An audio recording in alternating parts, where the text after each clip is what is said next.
Hey guys, so oops, my shaking, not causing any convulsions. I'm gonna do a tutorial for card number. Is this 3? Yes, this is card number 3. I think. Yes, it is. For card number 3, and okay, today I'm gonna work with some thin acrylic piece. You can get this at craft stores or and stuff, and then you want to cut them down. This took me like half an hour to just cut down to this size with like a penknife. So if you have friends who are like have laser cutting machines, like pull in a few strings, get some favors again, cutting down to like standard card size. I cut this down to 3/4 by 5 inches because the card that I'm working with is 3.5 inches by 5 inches.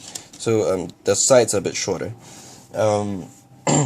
The other material that you might want to consider working with is a good quality acetate, but I've tried some of different packagings, but they always warp when I do the technique of heat embossing them. So you could either do that, or you can try with the Ranger heat tool. The Ranger heat tool diffuses heat rather than focuses it, so it prevents like a crazy warp from happening.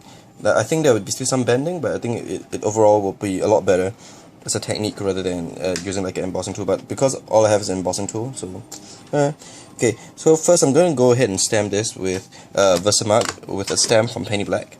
This one, there's a lot of cool lines. What I'm going to do today is kind of like this faux stained glass sort of technique.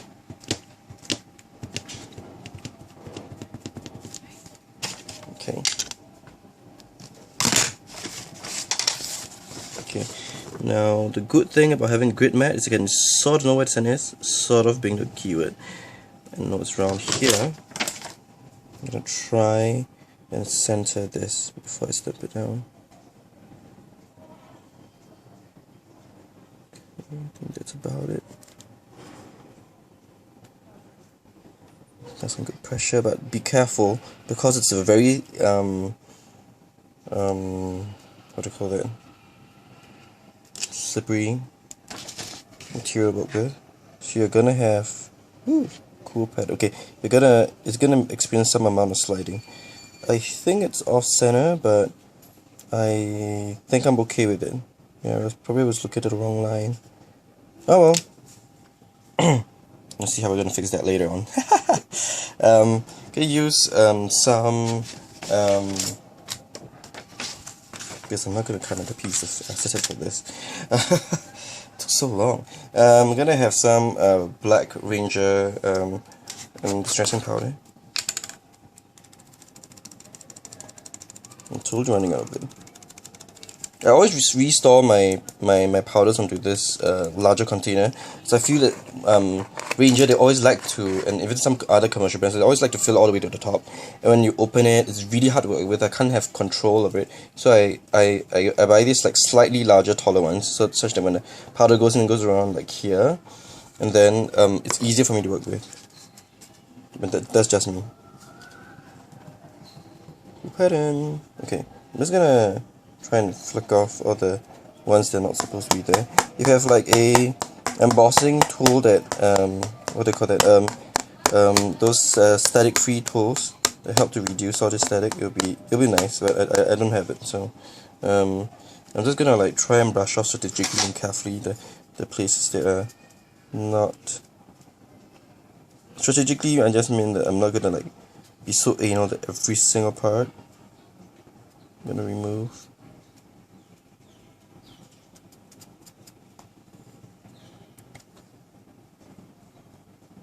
And because I'm working with Versamark, which is a stickier embossing powder, I'm not too concerned with when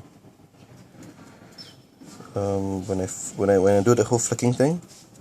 Yeah, but if you're working with like pigment inks or distress inks or like the distress embossing powder, you will not want to do the flicking thing because your powders are all just going to come off. Okay, I'm gonna try and blow it away.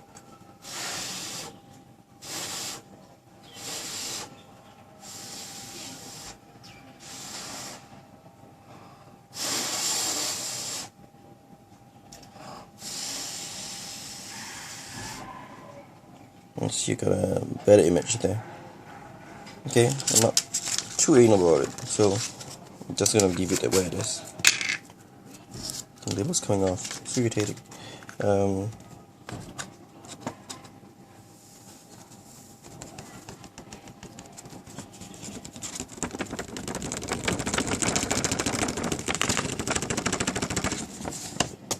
Okay, I'm getting at the end.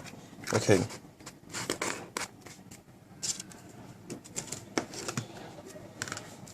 I'm gonna apply heat to this. It's still gonna experience some warping even though it's acrylic, but you wanna be prudent with the amount of heat you're applying. And you sort of want your heat tool to collapse such that embossing happens really quickly without too much warping. As you can see, it is still having that expanding of the area. So what's slightly more favorable about acrylic is that because of its thick nature, even if it's slightly heated up, you can actually push the shade back in place. It's like a heavier object.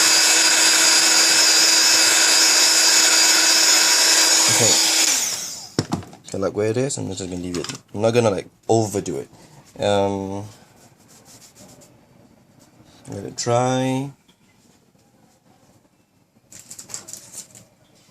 Let it dry it. Okay, as you can see, some amount of warping did happen, so it's just very slight. But this works so much better than, let's say, if you use like acetate from packaging, because that totally kills the project. Is it cool? Okay, somewhere. I'm trying to apply some pressure to keep it flat. It's an advantage of acrylic. Okay, I'm going to do some faux stained glass. I'm going to use some alcohol inks from Willow. From Ranger. Willow, Rust, and where's my red one? Oh, here you go. Shell Pink. Okay, now one of the things that I'm having really bad habit at, but everyone should like cultivate a habit so your house don't blow up. When you're working with alcohol inks, because they're flammable, and some of them they might be formulated to be probably oxidizable, I'm thinking, and because they're volatile and all, you might want to like keep a heat source, which I was just doing just now, away from your alcohol inks, so your house won't blow up. Yeah. Okay, I'm gonna treat like each of these areas like stained glass as an area for which I will apply my ink to. Okay, whoa. Okay, you want to be careful with alcohol inks because the tip that you have doesn't really control where the ink goes. So like flipping around, for example, is enough to get like a drop of alcohol ink. And you kind of don't want it to overflow to other areas outside of the black thing. A little bit of overflow is okay because you can sort of wipe it off. And having a blending tool solution as your like something to help remove that will be helpful. You want to be really careful with this.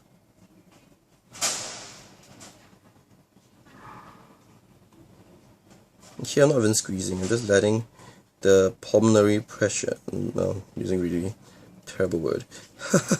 Okay, I'm just letting like it flow out naturally through the capillary action, such that it flows into the area. I'm not even squeezing it because the tip it's quite a large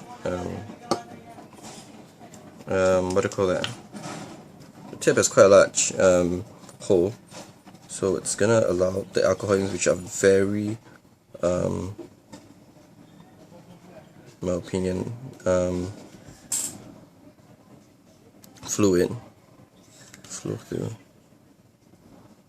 Okay, keep in mind that alcohol inks are actually far thinner than water, so when you're working with them, you have to taper your expectations in terms of their flow properties. They are really going to flow a lot more than your regular inks. Okay. I wish I had like a lighter green, but I think this is like the best green that you have, but okay. Just sort of live in. It's okay. Let's this is like a really small area. Oops. Okay, don't fret too much if it flows. Just make sure that it covers. Will not take advantage of alcohol inks on acrylic. It takes a longer while to dry than on other surfaces. So while it's non-porous, it takes a longer while to dry. It gives you some open time. And if you kind of need to rub that away, just wipe that away. No biggie.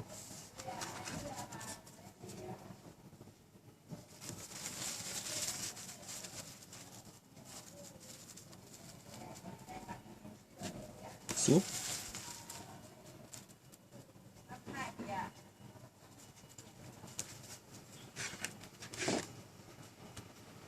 Okay, so you can tell it's actually slightly wobbly. So even working with thin acrylic, it still has that. Okay, and there's some stains that will definitely happen. And that's when your alcohol blending tool comes, solution comes into trying to like clean up the area. Just gonna use a little bit, just squeeze onto some paper towel, and I'm gonna wipe that off.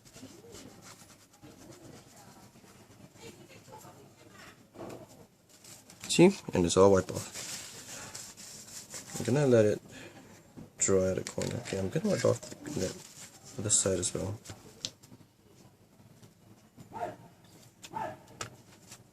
Just a little bit that overflowed in the corner over here.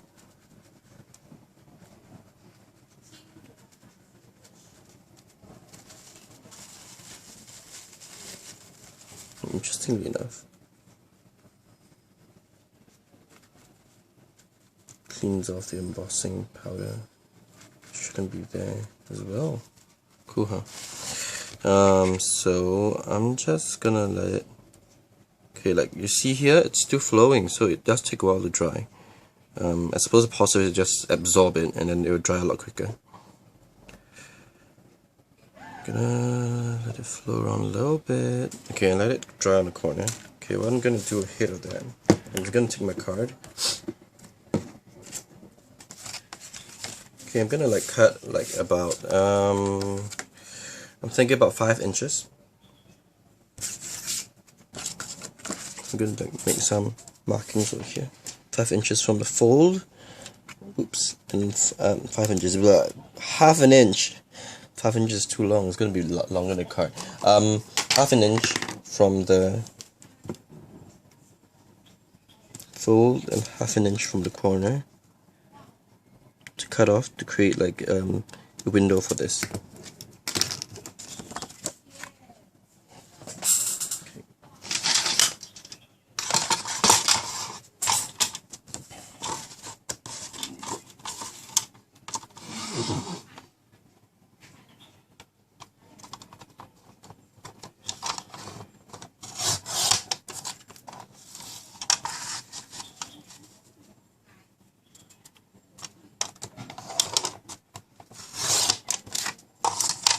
Okay, always keep that part. You never know what you can do with it. Stamp some sediments on it and whatnot.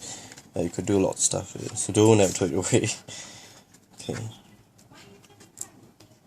Here's where my acrylic will go. Now before I do that, I'm going to use some Tattered Angels Satchel Glaze.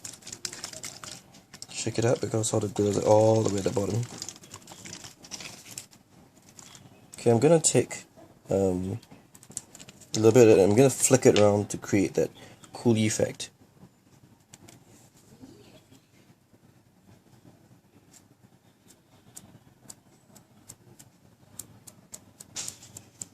Okay. My brush is a bit stiff, so nothing's happening yet.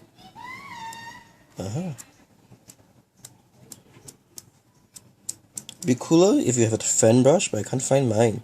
I think I can't remember where I kept my fan brush, but yeah.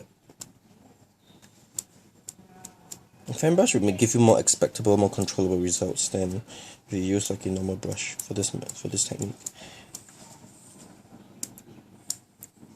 But I sort of like how it's like almost unexpected where like the thing goes. It gives it a cool sort of random effect.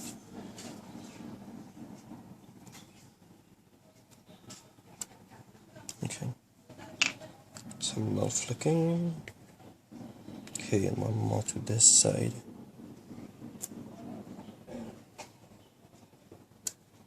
Okay, great. Okay, gonna wipe some of that off. It's easier to wash off the brush later. Okay, and I think glaze dries generally well on. It does take some time. Oops. See that? Cool effect. Okay, I'm just gonna leave it aside for it to dry, and try to wipe out my cutting tool. And if you can't wipe off everything, there's always the alcohol solution.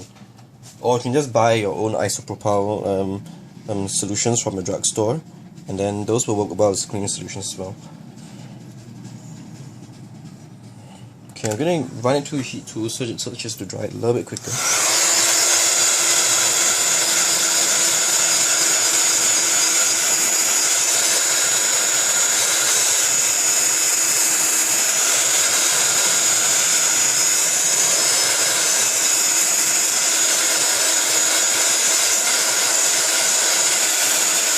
So my acrylic is like all hot, right?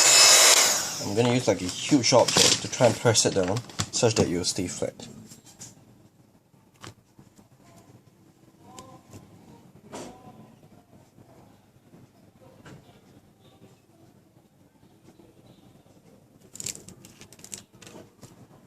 Oops. Some of it's going to come right off. Terrible idea, but oh well.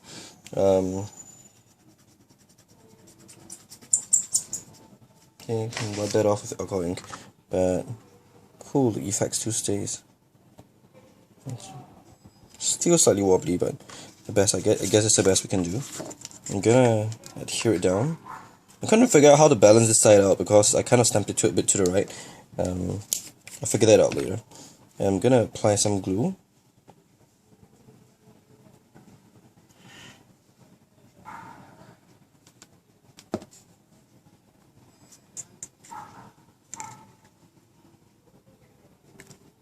Okay, and there was a reason I cut it like slightly smaller, so I have an easier time to work with when I try to stick it on to the card.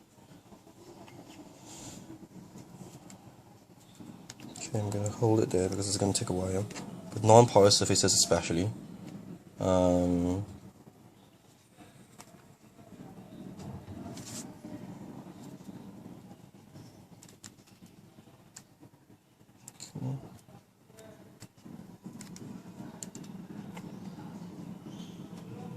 Come on.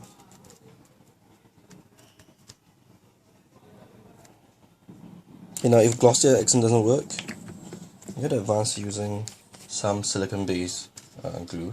This is Beacon Screen one, so you can see where it works better. It should. Okay, I'm gonna apply it to the strip of paper instead. Okay, hopefully I can keep the video within 20 minutes. And cut's getting done soon.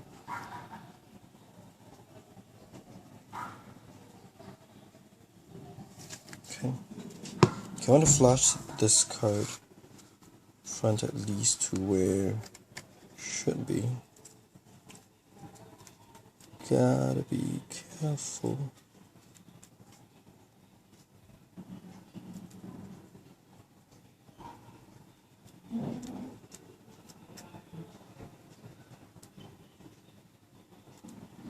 Okay. Shift this a little bit.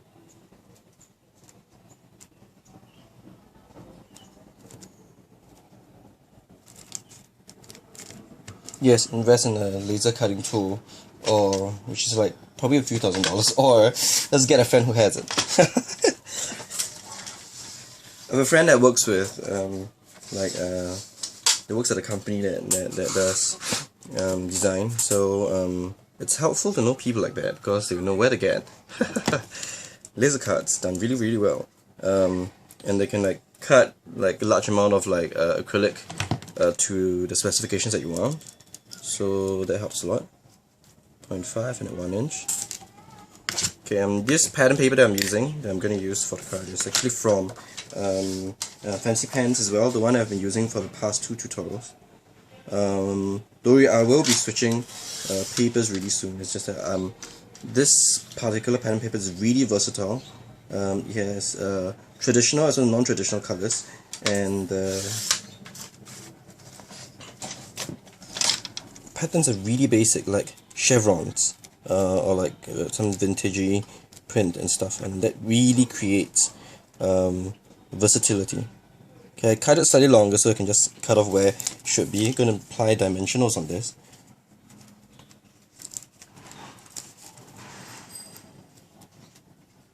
I'm going to apply it to the card instead, because so I can kind of figure out where they should go.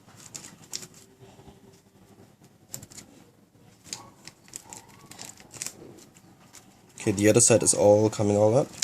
Okay, I'm going to use, once again, the beacon screen one instead. Some residual, I think it's flowing on the side.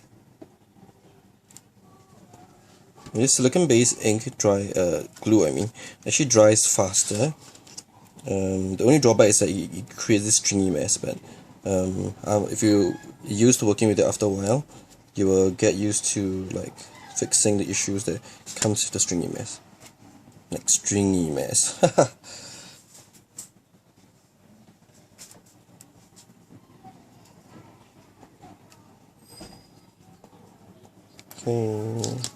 Okay, I'm gonna like apply it to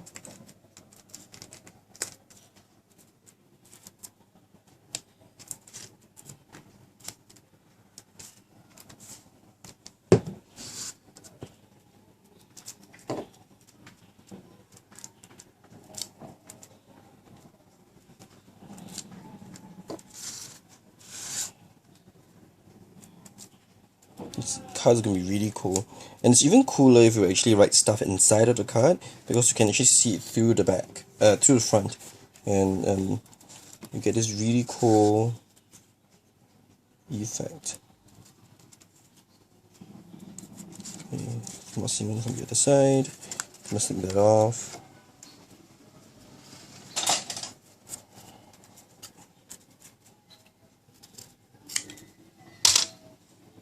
Okay, same for the other side.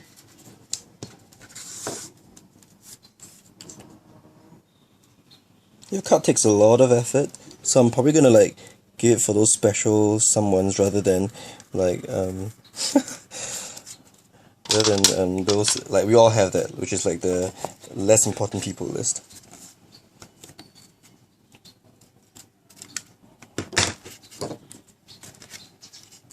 Okay, now because I kind of flushed a bit to the right, what I'm going to take some twine. This is some twine from Typo. Yeah, I keep shaking the camera. Someone's going to have a convulsion soon. To kind of like fill up the space over there.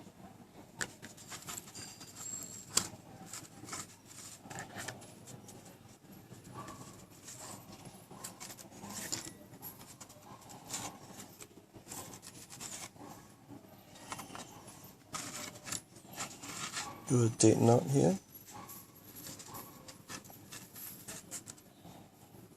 Or a double knot, whatever you want to call it. Since with date is a terrible word.